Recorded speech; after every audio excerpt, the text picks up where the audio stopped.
winning record. Time now for our popular series, A Warrior to Remember, and this week, well, we have a real treat for you. Well, you know, usually on this show, I know the guys and remember them playing, but this guy I know very well, but I don't remember when he played. Yeah, June, actually, they played football back then. You know, I without know the face did. mask and stuff like that. That's when guys were tough. Exactly. Well, A Warrior to Remember came from humble beginnings, and when it came to matters of the heart, this former quarterback called his own plays in the operating room.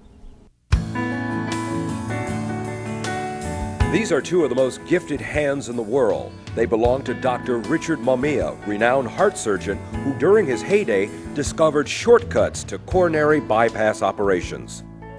I got some national attention for that, but it behooved me to be able to do that without incurring any added morbidity or mortality. And so when I put some stats together of about 4,000 cases, in fact our mortality rate was better than the average who are doing much less. His techniques in the operating room cut surgery time in half. Over 10,000 people around the world are thankful this poor kid from Kalihi went to medical school. Mamiya was a standout athlete at St. Louis High School. He came to Manoa in 1946 and played quarterback. Those were the days helmets had no face mask, which became a problem for his teammate who was consistently missing his blocks at the line. He said, you know, when I go down my three-point stance, I can't see ahead. So I looked at him. He had his helmet on backwards.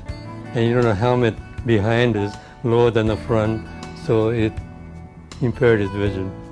I said, Fred, turn your helmet around, you can see better.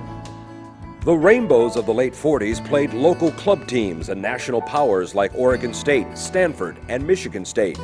Mamiya's most memorable game came in 1948 against Redlands. He threw for over 300 yards, a school record that stood for 36 years.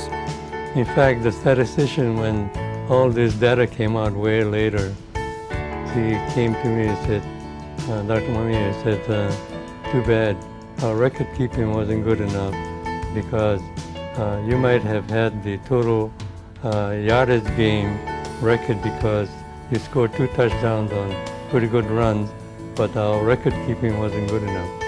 So I might have had 450 total yards. Mamiya says he wasn't anything special, a second stringer who came into games when things got rough and managed to pull through. For over 50 years, Mamiya pulled through when things got tough in the OR, finding a way to help a patient in his or her most dire time. I enjoy the technical challenge and then doing something better and faster. The faster you can do things, the better, because the patient is under anesthesia and they're putting a lot of poisons in you, so the shorter the better. Mamiya still comes to his Queens Hospital office every day. Although not operating, he still keeps in contact with former patients, both home and abroad. Mr. Saito, how are you doing? With all the accolades he's received for bypass surgeries, Mamiya says he's most proud of a congenital heart patient who's still the world's longest survivor. He was a little over 5 pounds, and what we have to do was to turn his heart completely reverse around again. So the right vessels are coming out of the right chamber. This patient is now 28 years old. He's about 300 pounds.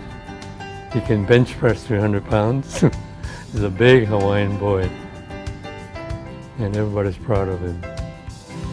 You know, Doctor was one of the first inductees into the UH Hall of Honor, and is probably one of the more giving people in our community. Oh, he's a big supporter of the Warrior football program. Okay, that